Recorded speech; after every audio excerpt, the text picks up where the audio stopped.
Number 7, moral absolutes demand that there is a moral lawgiver. If there is no God, how do you tell right from wrong? It's all subjective. It's all based on feelings. A lot of people will tell me it depends on what our society decides. Well, in Adolf Hitler's society, it was right to kill Jews, but is it right to do that? No, not at all. There is no morality to that. That is evil. If there is no God, there's no such thing as evil. And think about this too, and I know we got to wrap up, but if there is no God and evil things happen, how would everything ever be made right?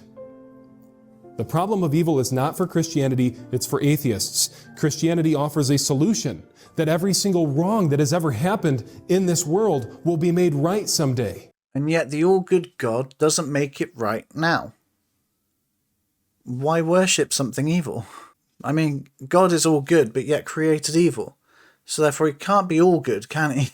But I'm not sure how the problem of evil is a problem for atheists. Evil exists. That's it. It's an observation.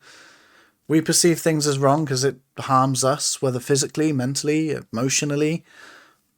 I don't know. Just it stops us. It impedes our progress. Those sorts of things could be considered evil. And ironically, religion covers most of those. So the answer to this statement that moral absolutes demand a moral lawgiver is that let's look at reality and see that there are no moral absolutes, at least not that I can tell. Unless you just get really picky with the details and, you know, cover every single flipping variable that there is possible, but even then you get probabilistic eventually, then you don't have a moral absolute evil. Not if you're basing it on just the simple action. So, for example, stabbing someone.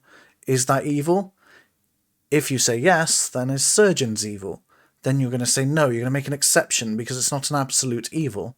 And even if there were moral absolutes, then that would make me question about your God. So you've got God, but you've also got moral absolutes. These would be separate concepts anyway, because unless God himself is the moral lawgiver, so that's what you're saying, right? So God himself is the moral lawgiver, which means anything God does is good.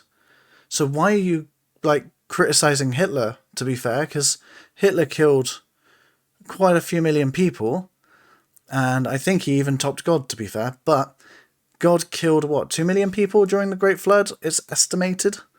So I don't know why he's criticizing Hitler if his moral lawgiver says it's okay for, mass killings. Also in 2 Samuel 12, God killed a baby directly. God himself punished the baby's father by killing the baby. Not the father, an innocent baby. So is that morally good now because your God done that? I mean, he is the moral lawgiver after all, right? I don't understand how you can say stuff like this and think that you'll have some sort of good thing. And if, by the way, this is a moral absolutes, and your God is doing stuff that I view morally wrong, your God has told me, by your logic, Matt, that your God's evil. I don't understand how you can think this at all. This makes no sense. Moral arguments end up being so stupendously overcomplicated for no reason when it just doesn't make sense to say that it was a god.